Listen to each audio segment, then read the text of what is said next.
Hello, good morning everyone. This is Pankaj Kumar Singh. Welcome to our channel Saraswati Study Circle. Today we are going to solve previous year questions.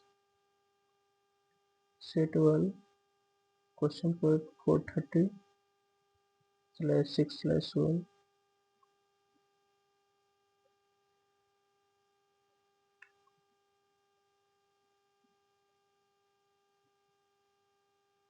Mathematics Basics year 2023.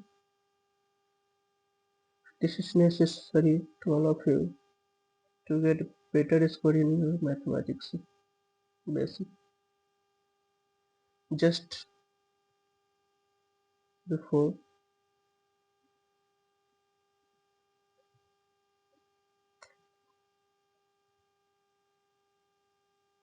we have done standard mathematics classes set 1 30/6/1. So if you choose your mathematics standard, then take this video and basic, then see this video. For better score, all of you please carefully listen these videos and solve these questions to get better scores in your board examination.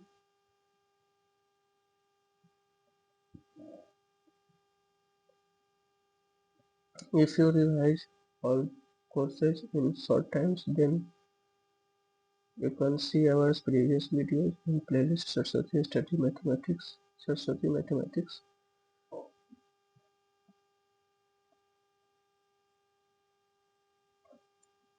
where all questions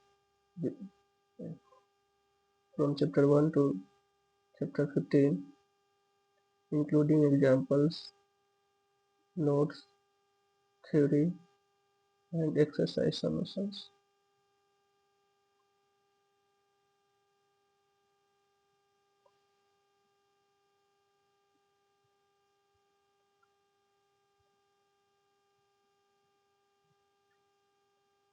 तो चलते हैं हम लोग अपने question की ओर। इससे पहले अगर आप हमारे चैनल पर नए हैं तो चैनल को शेयर और सब्सक्राइब करें, ताकि जो भी अपकमिंग वीडियो आए वो आपको मिलता रहे, उसका नोटिफिकेशन पहले आप तक पहुँचे।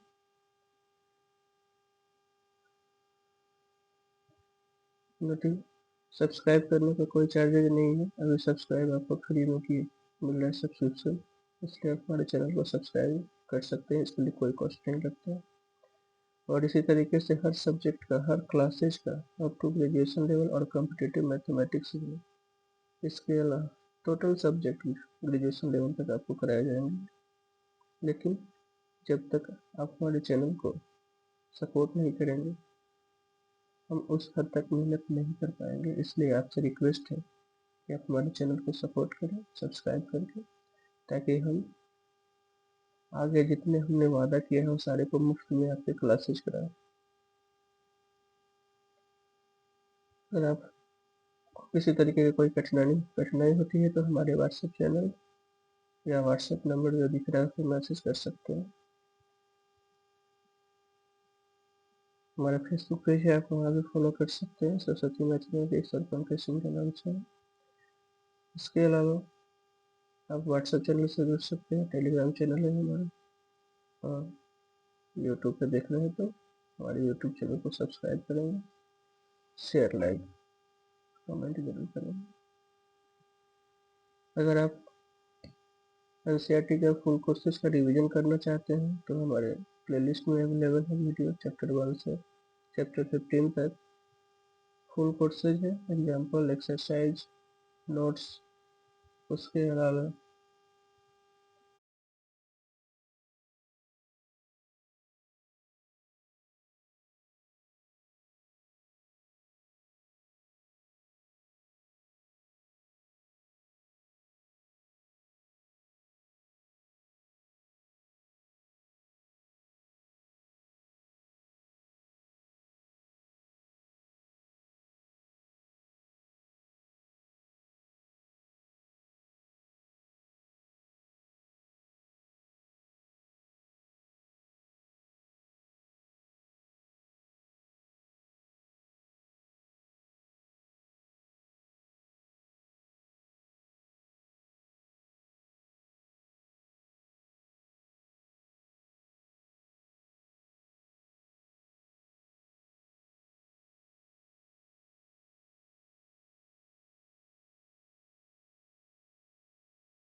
ठीक है, तो ये जो भी लाइन या इक्वेशन है उसको अगर पॉइंट लाइज करता है तो वो वेरीफाई करेगा, वेरीफाई कर दिया तो उसका जो वैल्यू है उसको संतुष्ट करता है, यानी एक्स वाई का वैल्यू जो है उसमें रखेंगे एक्स वाई की जगह तो इक्वल टू 0 आएगा। ठीक है, तो यहाँ जो है हमारा equation x minus 3y plus 6 है, इसमें x की जगह हम लोग 6 पुट किए, y की जगह 3 पुट करने के बाद ये हमारा रिजल्ट आ गया k इक्वल टू 4, जो ऑप्शन डी के साथ जा रहा है, तो ये हमारा आंसर ऑप्शन डी आ गया।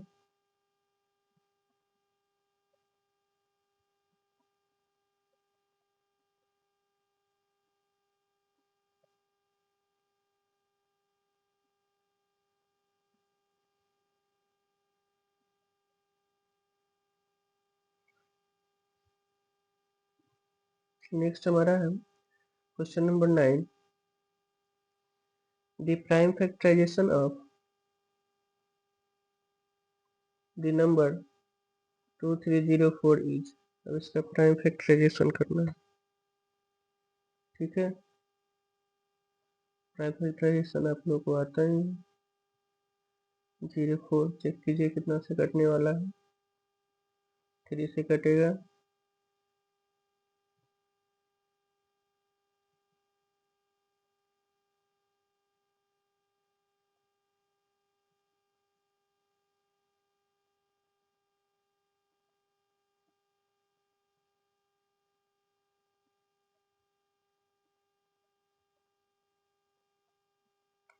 एक 24 कैरी 2 6 18 to 20 carry 2 7 3 जा 21 to 23 फिर 3 से 6 3 जा 18 5 3 जा 15 1 16 3 2 जा 6 1 7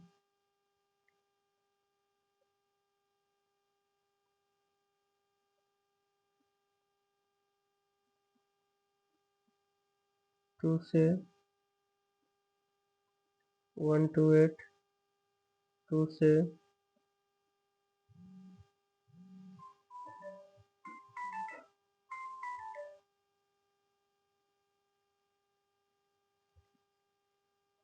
64 फिर 2 से 32 फिर 32 का हो जाएगा 2 से फिर 2 से 8 2 से 4 2 2 और देखिए 2 कितना है 1 2 3 4 5 6 7 8 2 टू दी पावर 8 है और 3 का पावर 2 है, 2 का पावर 8 इंटू 3 के पावर 2, ये हमारा ऑप्शन ए के साथ है।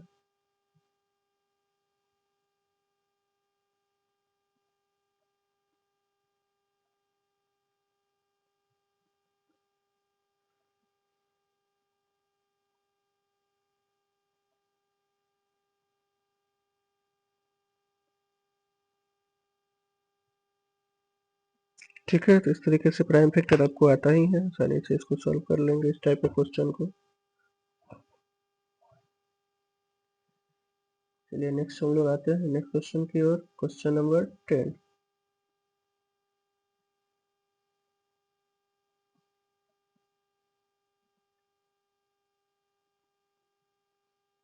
हमारा है if n is a natural number then 8 to the power n cannot individuate digit। देखिए 8 का यहाँ n पावर है तो खुद से आप देख सकते हैं, मान लीजिए कि 8 का पावर अगर 1 है तो 8 से इंड करेगा, 8 का पावर 2 है तो 8 8 64 4 से इंड करेगा, 8 का पावर 3 है 64 8 जा 512, तो ये 2 से इंड कर रहा है। ठीक है, तो 2 आ गया 4 आ गया । । । । । । । । । । । । । । । । । । । । । । । । । । । । । । । । । । । । । । । । । । । । । । । । । । । । । ।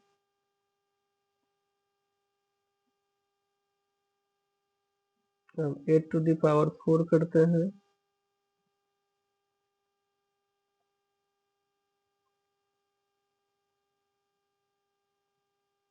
4096, इसमें आपका 6 आ रहा है, तो 2 भी आ गया, 4 भी आ गया, 6, लेकिन 0 कभी नहीं आएगा। इसलिए 0 नहीं आएगा कि 0 लाने के लिए उसका फैक्टर 2 और 5 आना चाहिए। 8 में केवल 2 आ रहा है, तो वो कभी 0 से नहीं आएगा। तो कैन नॉट इंड विथ कह रहा है, तो ये 0 के साथ इंड नहीं होगा।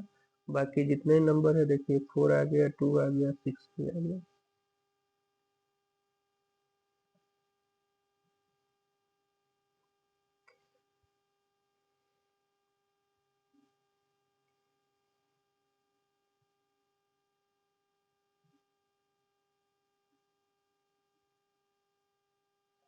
ठीक है,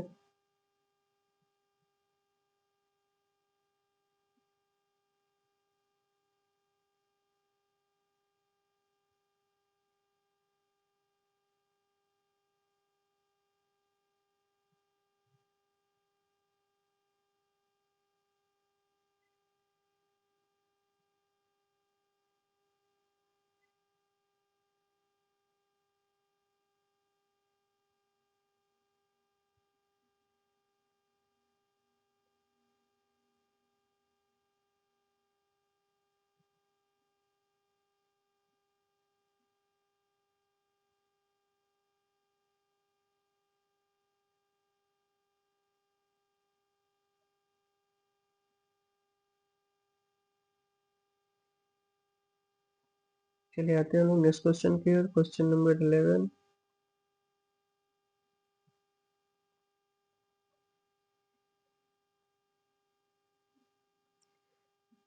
the median of first 7 prime number is. First 7 prime number का आपको मीडियन बताना।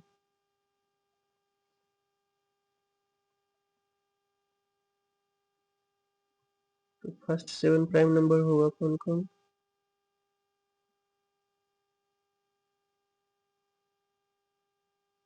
ऑब्जर्वेशन,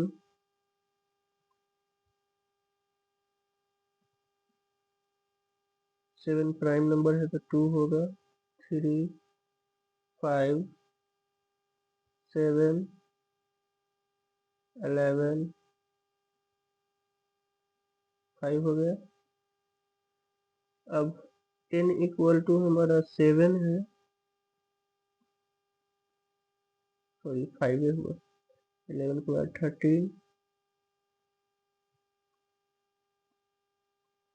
और 17, 7 हो गया। Median equal to formula n odd के लिए 7 + 1/2 ऑब्जर्वेशन, यानी 4, 8/2 4th ऑब्जर्वेशन। फोर्थ कौन सा रहा है? 1, 2, 3, 4, 7 जो है आपका आंसर होगा, दैट इज 7, ऑप्शन बी के साथ।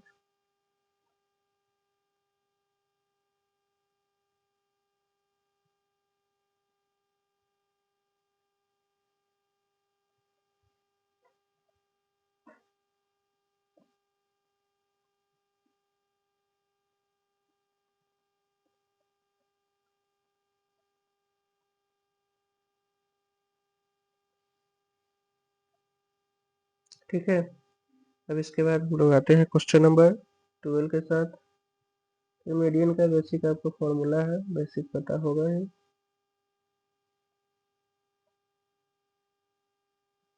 7 इसका ऑप्शन आ गया, सॉरी बी 7 नंबर।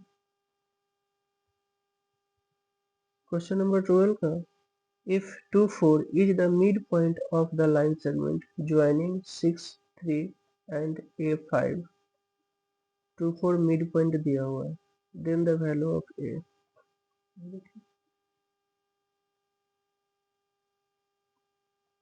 2, 4 जो है मिड पॉइंट है 6, 3 और A5 का। मान लीजिए ए है, बी है, सी है। अब ये मिड पॉइंट में निकालना है हम लोग को एक ए और 5। ये हमारा x वाला है तो x वाला फॉर्मूला बैठाएंगे x1 + x2/2।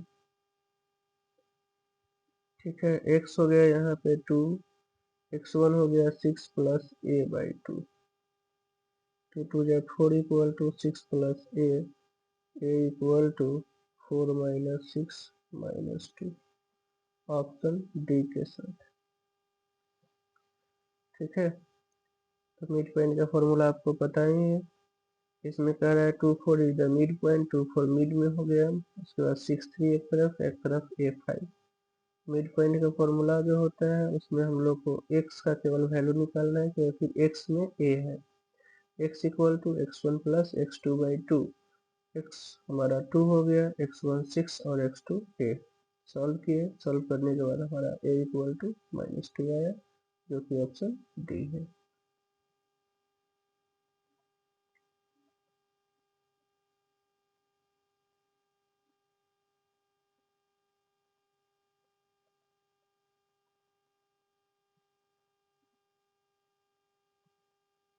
चलिए नेक्स्ट चलते हैं नेक्स्ट क्वेश्चन की ओर। Question number 13।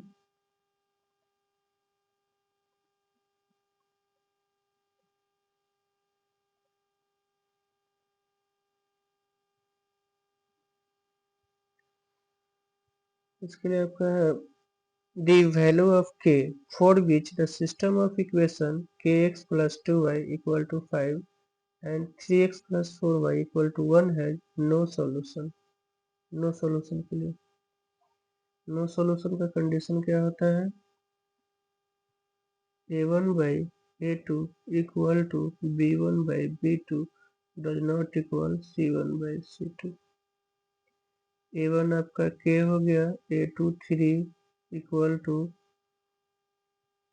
2b1 4b2 not equal to 5/1। First दोनों को लेना है हम लोग को, k इक्वल टू 2 इंटू 3/4, 2 2 जा 3/2, k इक्वल टू आपका 3/2 आ रहा है। नॉट इक्वल टू में आपका आएगा, अगर इससे सॉल्व कर लेते हैं तो k/3 नॉट इक्वल टू 5/1, यानी k नॉट इक्वल टू 15 आएगा। तो 15 में नॉट इक्वल टू होना चाहिए, तो ये आपका केसेज नहीं है। ठीक है, 15 इक्वल टू दिया हुआ है, तो 15 इक्वल टू नहीं आ रहा है, 3/2 जो है आपका इक्वल है ऑप्शन में। ठीक है, अब यहाँ दो केसेज दे दिया है, तो आप दोनों कंडीशन से सॉल्व करेंगे के का वैल्यू। ठीक है, फर्स्ट इक्वलिटी वाला कंडीशन लेंगे, तो इक्वलिटी वाली कंडीशन से आपका 3/2 आ गया, जो कि ऑप्शन इसमें है। नॉट इक्वलिटी वाला कंडीशन से लिए तो उसमें आपका नॉट इक्वल 15 आ रहा है, जबकि यहाँ नॉट इक्वल 15 नहीं है, इक्वलिटी में है। इस तरीके से नॉट इक्वलिटी वाला कंडीशन वेरीफाई नहीं कर रहा है, इक्वलिटी वाला में 3/2 आया, इससे k इक्वल टू आपका 3/2 ऑप्शन ए के साथ जाएगा। ठीक है, तो इस कंडीशन में आप दोनों को सॉल्व कर सकते हैं, केवल इक्वलिटी रहता तब फर्स्ट और सेकेंड रेशियो को लेकर के सॉल्व करते हैं।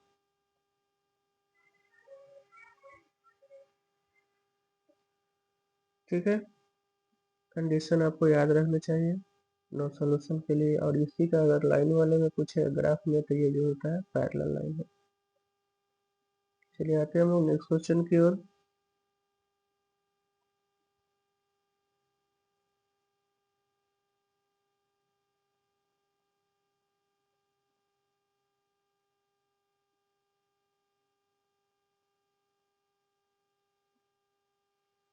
चलिए नेक्स्ट हमारा क्वेश्चन है, in the given figure P Q and P R tangent. P Q और पी आर टेंजेंट है from P to the circle with centre O such that Q P R 65, Q P R 65 दिया है, then Q O are. अगर आपको पता होगा कि दोनों सप्लीमेंट्री एंगल बनाता है। ठीक है, यानी दोनों जो एंगल है, angle Q P R plus angle Q O R equal to 180, theorem ये QPR 65 है plus angle QOR equal to 180. This imply angle QOR equal to 180 minus 65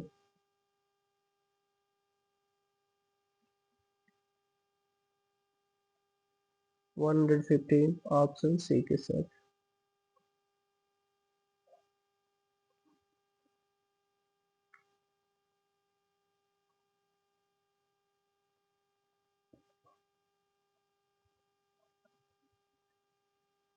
ठीक है,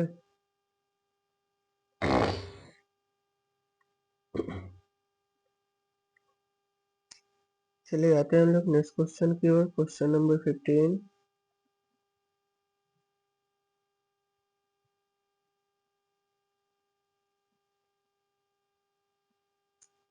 देखिए 15 है the zeros of the quadratic polynomial 16x² minus 9r. इसका zeros निकालना है. अब जीरोज निकालने के लिए इसको सॉल्व करना पड़ेगा. 16x² minus 9 equal to 0. 16x² equal to 9. x² equal to 9/16 और x equal to root under 9/16. That means plus minus 3/4.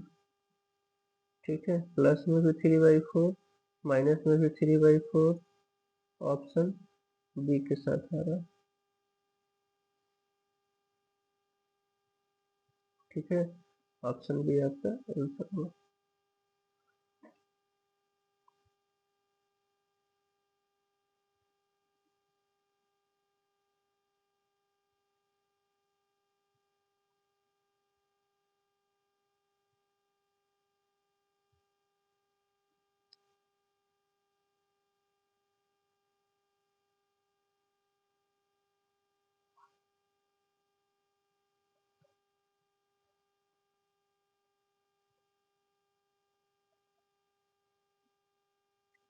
चलिए आते हैं नेक्स्ट क्वेश्चन की ओर.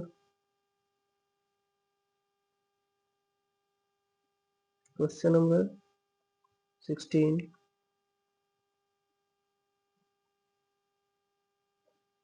If -5x3 are three consecutive terms of AP, then the value of x is. ठीक है, अब जब AP में है तो D इक्वल टू सेम आएगा, यानी D equal to T2 minus T1 equal to T3 minus T2. ये दोनों बराबर होंगे. T2 हमारा हो गया x माइनस x1 माइनस 5 हो गया, सॉरी T1. T3 हमारा 3 है T2x. x plus 5 equal to 3 minus x. x इधर आ गया तो x plus x equal to 3 minus 5 minus 2. 2x equal to minus 2. This imply x equal to -2/2 -1. Option D के साथ.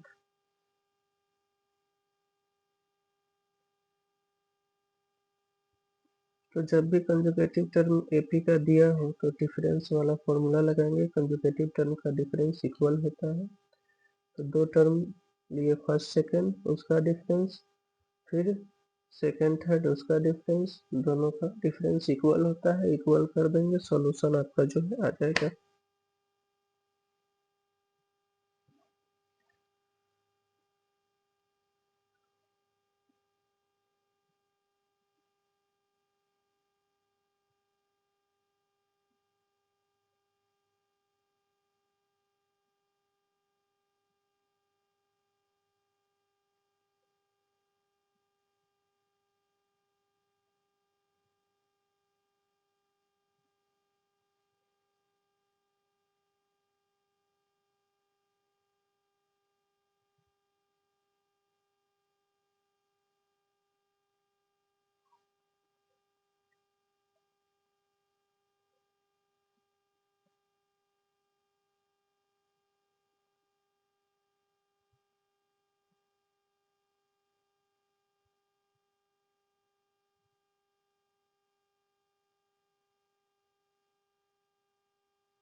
चलिए आते हैं हम लोग नेक्स्ट क्वेश्चन की ओर।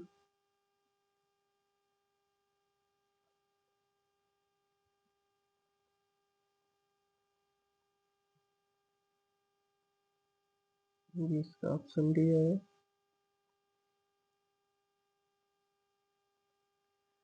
17 and on based dice from the probability of getting an odd prime number कर रहा है। तो टोटल उसमें नंबर कितने होते हैं डाइस में? आपका 6 नंबर होगा वन डाइस के लिए।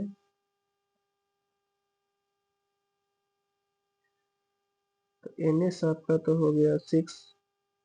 एन ई कह रहा है कि ऑड प्राइम नंबर होना चाहिए, तो 3 और 5 दो ही ऑड प्राइम नंबर होंगे।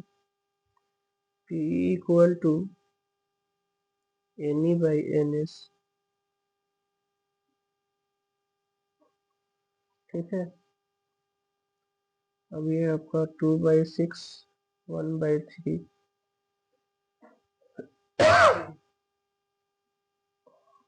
ऑप्शन डी के साथ इसका आंसर है।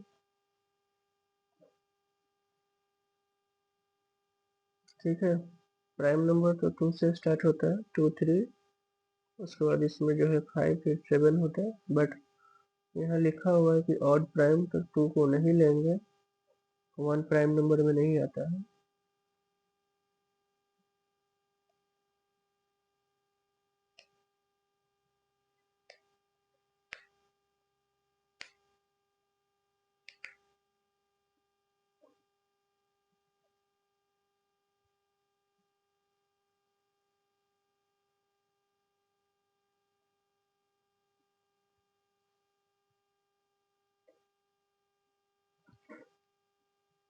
हो गया।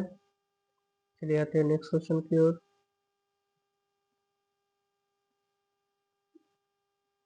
Option D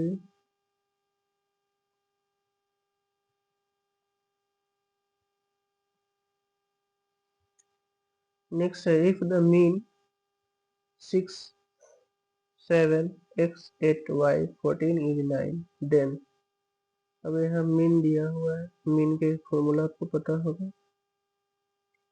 mean equal to 7 plus sum of observation होता है, तो सबको ऐड कर लेना है। 7 plus x plus 8 plus 14 by कितने नंबर है 1 2 सॉरी 6 छूटा हुआ, 6 प्लस भी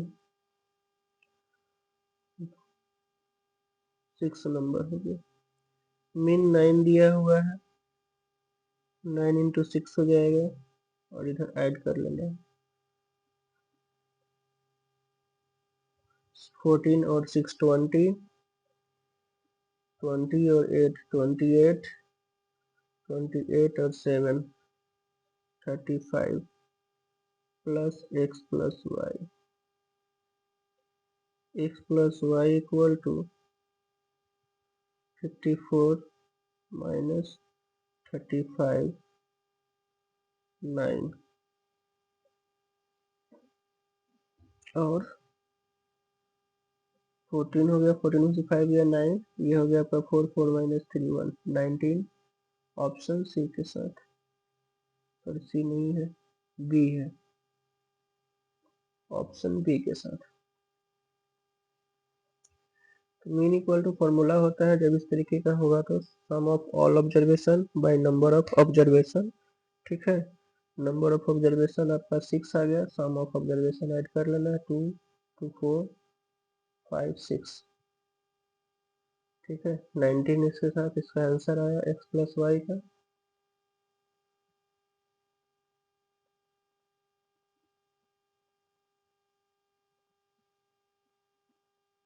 ठीक है, ऑप्शन भी आ गया।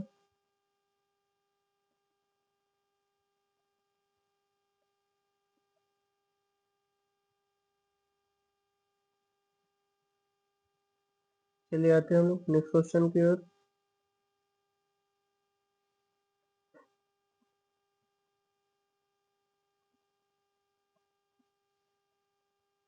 अब हमारा जो क्वेश्चन है असर्शन रीजन टाइप क्वेश्चन आ गया।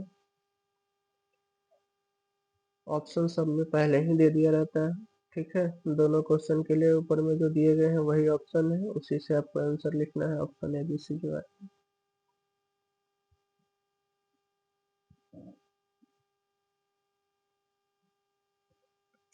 इसमें आपका क्वेश्चन क्या है, the probability that a leap year has 53 Sunday is 2/7। ये सेम क्वेश्चन हम लोग प्रीवियस वीडियो में कर चुके हैं, लेकिन फिर भी आपको बताते हैं। देखिए, पहले तो आपको संडे के 53 आने के लिए कंडीशन निकालना पड़ेगा। तो लीप ईयर नहीं है, नहीं लीप ईयर है, the probability that a leap year. Leap year में आपका कितना दिन होता है? लीप ईयर के लिए 366 होगा, और 7 डेज में 1 बार संडे आता है, तो 7 से डिवाइड करेंगे, 1672 जा। अब 2 डेज रिमेनिंग आ रहा है, अगर इसमें से संडे आ जाए कोई एक, तो 2 डेज जो है उसी में से कोई एक संडे हो सकता है। तो एनी जो है हमारा 2 हो गया, और कितने दिन में आता है? 7 डेज में एक बार आता है। 7 प्रोबेबिलिटी इसके लिए 2/7 ट्रू है। ठीक है, यानी जो रिमेनिंग डे है उसी में से ना आएगा, 52 तो कन्फर्म है संडे आएगा ही। रिमेनिंग डे के लिए तो रिमेनिंग डे आपका 2 है, तो ऊपर में 2, और कितने टोटल कितने दिन में ये आएगा? 7 डेज में, तो 2/7 इसका प्रोबेबिलिटी आपका 53 संडे के लिए सही है। सेकंड में कह रहा है, the probability that a non leap year has 53 Sunday is. अब नॉन लीप ईयर में आपका 365 डेज होगा, तो रिमाइंडर यहाँ पे 1 आएगा, तो इसका भी प्रोबेबिलिटी 1/2 ही होगा। ये दोनों आपका सही है, ठीक है, बट दोनों का कोई रिलेशन नहीं है। ठीक है, एक लीप ईयर के लिए प्रोबेबिलिटी 53 संडे का है, दूसरा नॉन लीप ईयर के लिए है। दोनों में आपस में कोई रिलेशन नहीं है, दोनों प्रोबेबिलिटी पूछ रहा है संडे के लिए, बस इतना। एक्सप्लेनेशन दोनों ट्रू है, बट ये एक दूसरे का एक्सप्लेनेशन नहीं दे रहा है, यानी रीजन जो है इस सेशन ए का एक्सप्लेनेशन नहीं दे रहा है, इसलिए इसका जो आंसर होगा ऑप्शन बी होगा। ठीक है, क्योंकि ये एक्सप्लेनेशन नहीं दे रहा है उसका, इस सेशन का, लेकिन दोनों ट्रू है।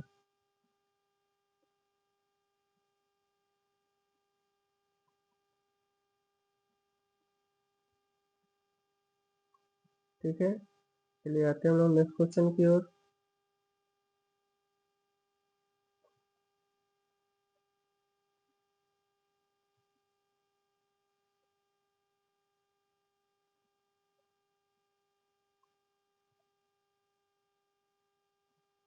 क्वेश्चन नंबर 20 अब यहाँ दिया हुआ है, सेम ये भी क्वेश्चन हमारा पिछले वीडियो में था। 0 less than theta less than equal to 90 cosec theta minus cot theta equal to sorry and cosec theta plus cot theta are reciprocal of each other. ये रेसिप्रोकल है, कहा दोनों का प्रोडक्ट कीजिएगा 1 आ जाएगा। देखिए, cosec थीटा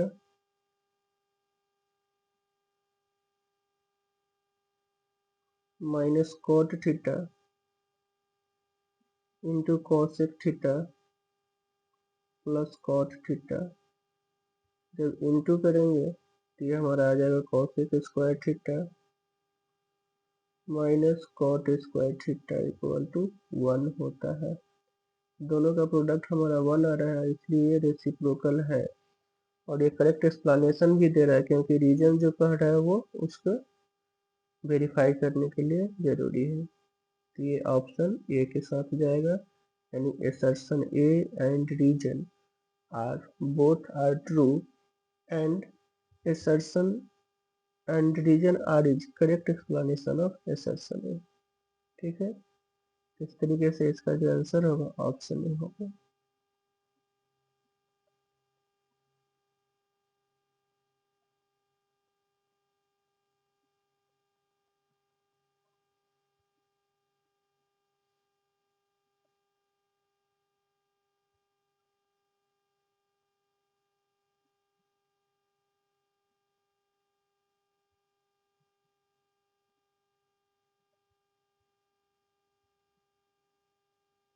ठीक है, अब आगे कुछ क्वेश्चन है, इसको देख लीजिए इसमें क्या क्या है। इसके बाद इसका सॉल्यूशन हमारे टेलीग्राम चैनल पे अवेलेबल है, आप वहाँ से देख सकते हैं। वेरी शॉर्ट क्वेश्चन जो है हमारा 2 मार्क्स का जो आता है, यहाँ पे क्वेश्चन दिख रहा है तो 2 मार्क्स का।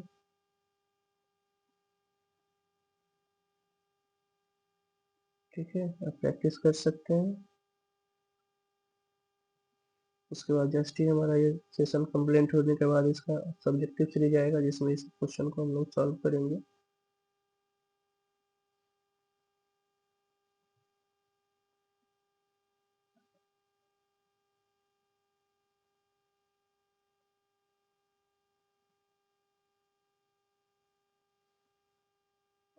ठीक है,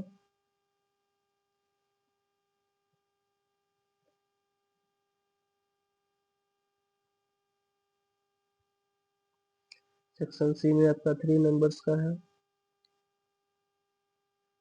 शॉर्ट आंसर क्वेश्चन।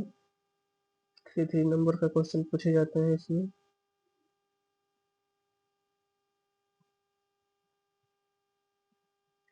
और अधिकतर क्वेश्चन एनसीईआरटी से ही पूछे जाते हैं, इसलिए आप एनसीईआरटी को अच्छे तरीके से रिवीजन कर लेंगे, जो कि हमारे प्रीवियस वीडियो का प्लेलिस्ट में अवेलेबल है, सरस्वती मैथमेटिक्स के नाम से।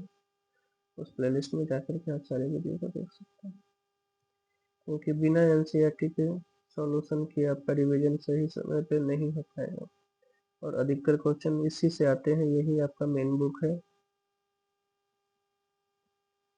मेन बुक को ही आप करेंगे और कम समय में अच्छे तरीके से रिवीजन भी इसका हो जाएगा, जो कि हमारे वीडियो के प्ले लिस्ट में अवेलेबल है। टोटल एग्जाम्पल एक्सरसाइज सभी को सॉल्व करना है। देखिए यहाँ जो भी क्वेश्चन दिख रहा है सब एनसीईआरटी का ही है।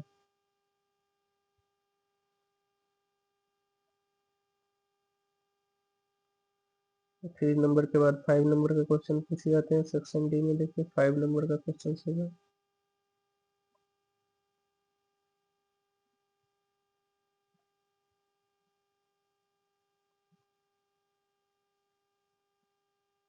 हो गया, आते हैं हम लोग नेक्स्ट क्वेश्चन की ओर। ठीक है, अब देख लीजिए इसका सॉल्यूशन अवेलेबल है, आप खुद से अभी क्वेश्चन को देख करके सॉल्व कर सकते हैं। अगर मिलाना है तो आप हमारे टेलीग्राम चैनल से आंसर शीट को देख करके सॉल्यूशन भी यहाँ दिया गया है, उसको लेकर के मिला सकते हैं। या वीडियो देखना चाहते हैं तो जस्ट कुछ 1-2 दिनों में सबका आपका सॉल्यूशन अवेलेबल हो जाएगा वीडियो फॉर्मेट में।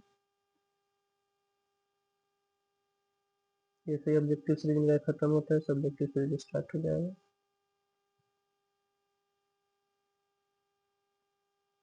5 के बाद देखिए केस स्टडी आपका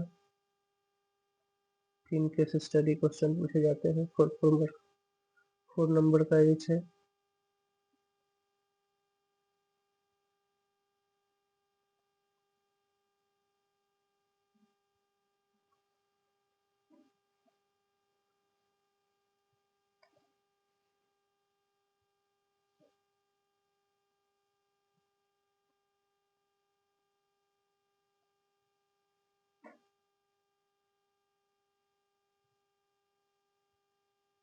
केस स्टडी क्वेश्चन केवल वर्ड इसमें ज़्यादा इस्तेमाल किए गए रहते हैं, नंबर कम होता है इसलिए आपको थोड़ा पढ़ना पड़ेगा, बट क्वेश्चन आसान होते हैं।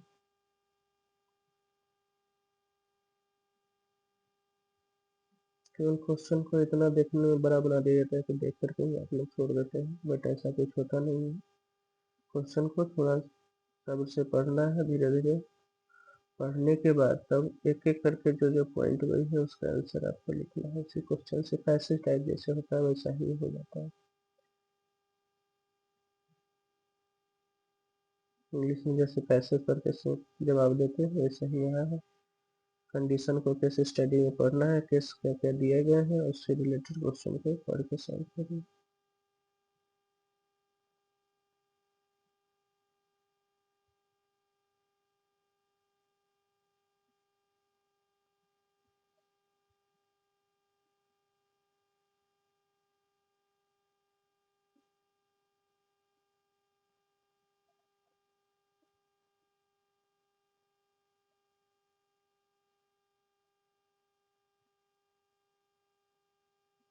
ठीक है, तो आज का सेशन मेरा यहीं पे समाप्त होता है। फिर हम लोग नए सेशन के साथ, नए टॉपिक के साथ नए सेशन में मिलते हैं।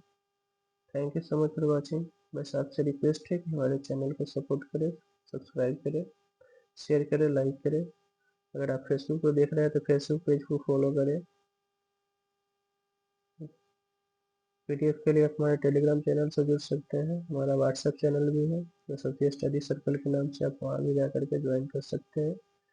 इसके अलावा आप फेसबुक पेज, दो पेजेज है, एक सरस्वती स्टडी सर्कल के नाम से है, ठीक है, और एक पंकज सिंह के नाम से भी, वहाँ भी आपको सारे वीडियो अवेलेबल हो जाते हैं, वहाँ से भी आप देख सकते हैं और अपने एग्जामिनेशन की बेहतर तैयारी कर सकते हैं। Thank you so much for watching our videos. Thank you very much. फिर मिलते हैं हम लोग नए सेशन में नए वीडियो के साथ। Thank you very much.